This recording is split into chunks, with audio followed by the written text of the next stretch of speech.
hi there, Aries, and welcome to your soulmate reading for Valentine's Day, or whenever you're watching this. I don't know what's happening anymore. I feel like I stepped through a portal, and now I'm just witnessing the craziness unfold here. Okay, but for you, I'm going to pull a Love Fairy Oracle card. Okay, and this is going to give the overall premise of your soulmate connection.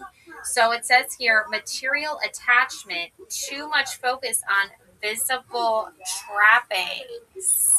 Oh yeah, wow, not ideal. Okay, Aries, right? You don't want someone who's materialistic. You don't want someone who's shallow or superficial. Yet here we are. Okay. It's not the end of the world though, Aries, because I feel like you have something really good coming, and obviously a person who is like claiming to be your soulmate or saying that they want you to be their soulmate when they're really, just very shallow and materialistic.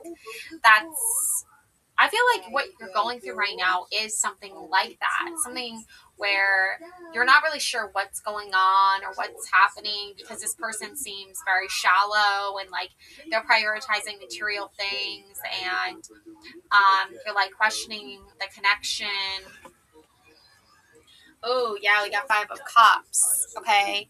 So there definitely left some emotional wounds, okay, that have left you feeling like, what the heck is happening? You probably are experiencing, like, dreams or something. I just did your subconscious readings, Aries, and definitely recommend watching it. But basically, I feel like you're noticing that this person keeps leaving you feeling empty and unappreciated, and they keep prioritizing gaining something material here. And obviously we all know we need material things. That's obvious, but that's not what this is really about. Like they're using these material things that are sort of getting in the way of your connection with them, because it's sort of overshadowing, overpowering, over controlling the connection and the relationship. And if there is some loss in material gain or loss of material things or wealth for that matter, it always affects the emotions that you're going through with this person. Like their feelings of wealth and materialism are affecting you and emotionally. So we have here confrontation. Pick your battles wisely. Yeah. Okay. So I feel like you had to sort of like let everyone know your piece, like you're like, you know what? You're all acting really ridiculous and materialistic, and like all your other stuff is more of a priority than actual real love and real connection, real feeling and real emotion here. Okay. But they're probably operating from a place of, they're so used to using materialism as like a form of power and control that you're now like, pick your battles wisely. Like, are these people really going to understand where you're coming from? Probably not, because they're probably elitist. They're probably materialistic. Okay, they're probably shallow. They're probably superficial. They're all of those things. Is that something you really want in a soulmate? No. Okay. Yeah, we have the Knight of Pentacles looking at his pentacle here. This makes perfect sense because this is all about materialism. Okay, so you definitely want someone who's going to take finances seriously and money matters seriously, but the knight is someone who is like more, okay, I'm going to come to you with like an offer you can't refuse, right? Like like the Godfather, I got an offer you can't refuse, right? All right, so I think really what's happening here is that like this all right, Aries, so that was a whole little bit of like conundrum there, but not to worry. A lot of that has to do with like dirty offers and voids. Avoid rushing to fill voids with love. Seek inner fulfillment first. Okay. That's your romance and your love advice. We also have the Five of Pentacles. So a little bit of this, like, kind of cast out type of feeling. A little bit of like you're like unwanted or unneeded or something. But it's not, that's just coming from people who are like not really understanding love. Okay, daily moon, love. Okay, they're not understanding that. Okay, so I want to read you this card here, Andromeda. Okay, Two of Clubs, Wands. Okay, the constellation Andromeda. Okay, and I want to read this to you because I feel like you might be going through some challenges and some shifts in um, your life. It's change woman. It means change woman. Okay. And I feel like you do sort of feel that kind of changed, chained and changed. I do kind of feel like you are feeling a little bit like chained to a particular situation. Okay. So in Greek myth, this constellation is associated with the beautiful daughter of King Cephas and Queen Cassiopeia, who boasted that Andromeda was fairer than the sea nymphs. This drew Poseidon's ire. In order to appease the sea god's wrath and protect their realm, Andromeda's parents chained her to an ocean rock as sacrifice to sea monster Cestus. The hero Perseus, helped by Zeus and Athena, saves the princess by killing Cestus, turning it to stone with the severed head of the Gorgon Medusa. Okay? So I feel like that's, something that you're like feeling deeply inside yourself. It seems that lamination and deep pondering have become regular experiences lately. You feel shackled to a persistent thought form, unfulfilling job, or relationship which inspires uncertain feelings about your fate. You wonder how you got to this place and whether it suits you for your best. You need to find ways to incorporate new inspiration or adventures into your life. That will free you to explore exciting new options, spend time in contemplation, journaling on how your situation could be different if you wish it to be, and whether it might be better to leave persons of authority, perhaps even parents, out of your decision making in regard to this particular issue or query.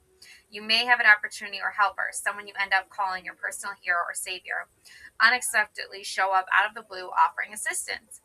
If you have gone to the top of your creative ladder, you may have a nice vantage point as well as advantages. But is it everything you would wish for it, or is it a bit lonely at the top? There are parents, gods, maidens, monsters, and heroes to contemplate this myth. In this myth, where do you find yourself with this archetype? Seek out and break any binding chains that are restricting you from living a fulfilled destiny. Okay, so a lot of that energy that I was pulling on from before of ayahuasca, rebirth, psilocybin, commune, Palo Santo, guardian, kava kava, community, ashwagandha, purpose. Okay, all of these like spiritual energies are pulling you closer to less of a feeling of being shackled, being chained, because now you're experiencing things on a deeper spiritual level. You're opening yourself up to, I feel like being unbothered, kind of going on a little mini cruise of your own, a mini vacation of your own, if you will. And that's like, that might not be literal. It might be metaphorical. It might be spiritual for a lot of us people. Right? So that's, again, giving bankrupt, giving money. That Five of Pentacles is showing me that you're kind of in this place where you're not materialistic, but you're around a lot of materialistic people.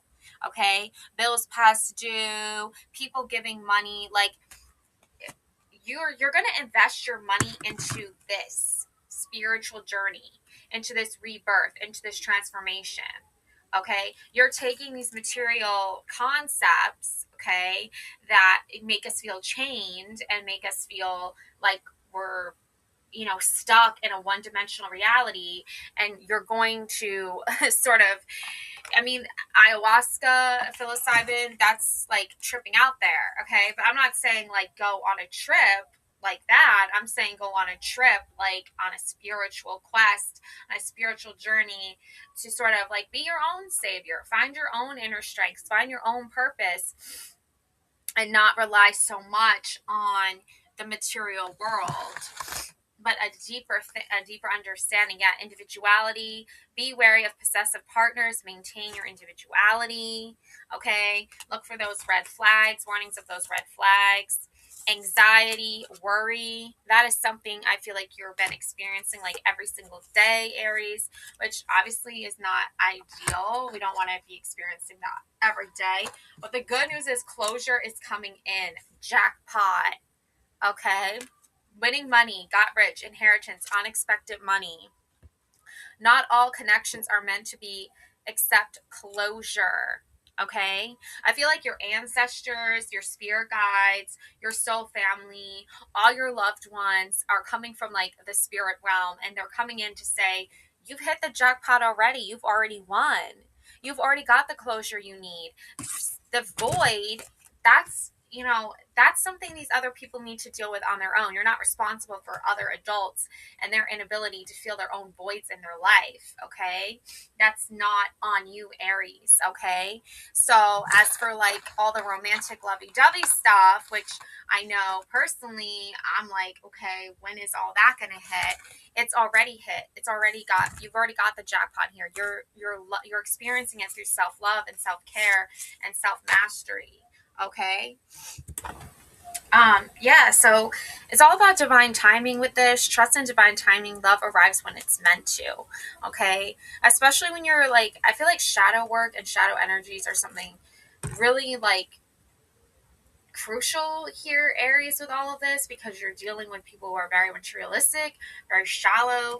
That's the card I pulled for the premise of this. The premises of this is like, you probably are dealing with maybe some past life issues, deja vu, repeated patterns, karmic lessons.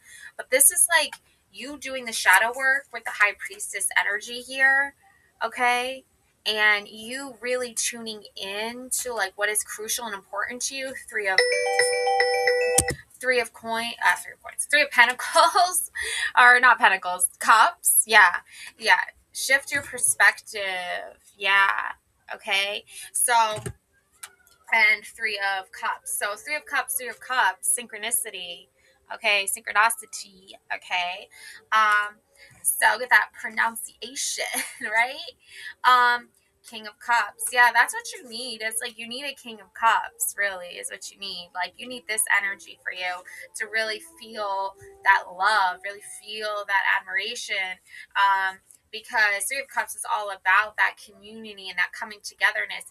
It's not about, counting pennies and dimes and nickels and being all judgy on money. Like, it's just such a materialistic way and view of life, and it's such a shallow way of life, and it's so not you, Aries.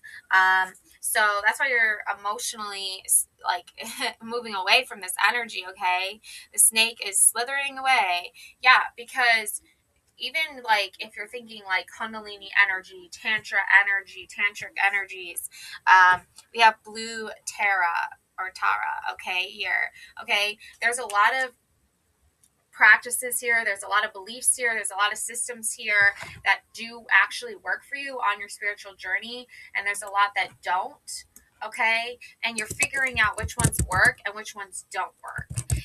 And I feel like some people just automatically put you in a category of, okay, this is a person that's always going to have like some sort of financial ties to me, and that's something that like they're always going to like use as escalation, they're always going to use as judgment, they're always going to use as a weapon against you. But you keep going back to your spiritual journey, you keep going back to your beliefs, you keep going back to the storyteller. Intention: I am the narrator of my life. You are the narrator of your own life, Aries. Okay, so whoever you're dating, whoever you're not dating, whoever you're in a relationship with, whoever you're not in a relationship with, whoever you have a connection with, whoever you don't have a connection with, at the end of the day, your ideal soulmate is going to be somebody who lets you be the narrator of your own life. They don't even, like, when I say let you, I don't mean like they give you permission. I mean like you have autonomy.